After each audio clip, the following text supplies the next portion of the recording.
একটি সম্ভাব্য যুদ্ধের দ্বারপ্রান্তে ইরান ও ইসরায়েল।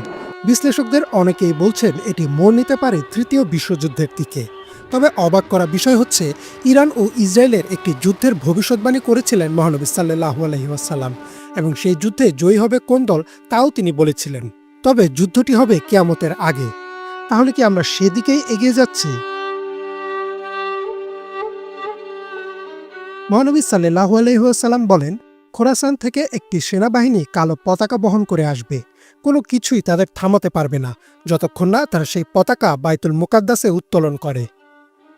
হাদিসটিতে দুইটি গুরুত্বপূর্ণ বিষয় রয়েছে। প্রথমটি হচ্ছে, মহানবী সাল্লাল্লাহু আলাইহি ওয়াসাল্লাম বলেন, কালো পতাকাধারী একদল সৈন্য আরবের পূর্ব দিক অর্থাৎ খোরাসান থেকে আসবে। খোরাসান হচ্ছে একটি বিশাল এলাকা। বর্তমান ইরান, আফগানিস্তান ও তুর্কমেনিস্তানের কিছু অংশ নিয়ে তৎকালীন খোরাসান গঠিত ছিল। এই পুরো অঞ্চলটি প্রাচীন পারস্য সাম্রাজ্যের অংশ ছিল।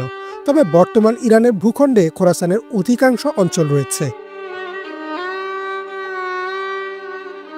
হাদিসটির দ্বিতীয় গুরুত্বপূর্ণ বিষয়টি হচ্ছে, রাসূল সাল্লাল্লাহু আলাইহি ওয়াসাল্লাম বলেন, সেই কালো পতাকাধারী সেনাবাহিনীকে কেউ থামাতে পারবে না যতক্ষণ না তারা বাইতুল মুকাদ্দাসে সে পতাকা ওড়ায়।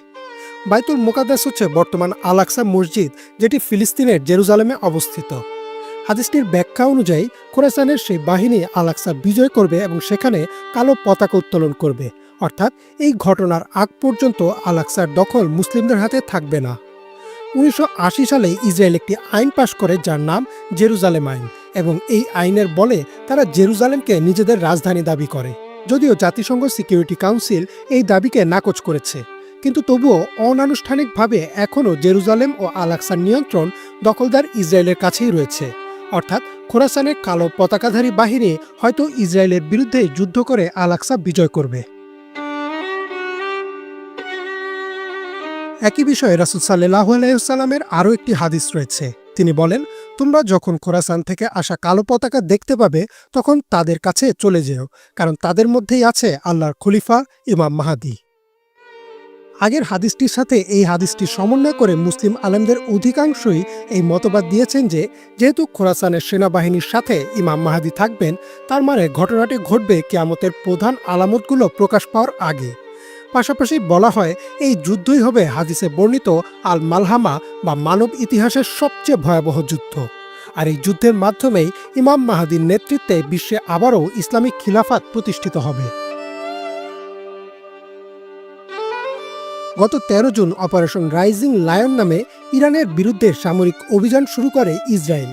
ক্ষেপণাস্ত্র হামলায় ইরানের উচ্চ পর্যায়ের সেনা সদস্য, পরমাণু বিজ্ঞানী, সাংবাদিক ও সাধারণ জনগণের মৃত্যুর খবর সামনে আসে। জবাবে পাল্টা আক্রমণ চালায় ইরানও।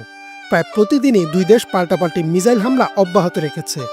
এমন অবস্থায় হাদিসের আলোকে অনেকেই প্রশ্ন তুলেছেন, তাহলে কি শুরু হয়ে গেছে পৃথিবীর শেষ অধ্যায়? এর উত্তর আল্লাহ ভালো জানেন। ইমরান মাহমুদ, বাংলা ভিশন।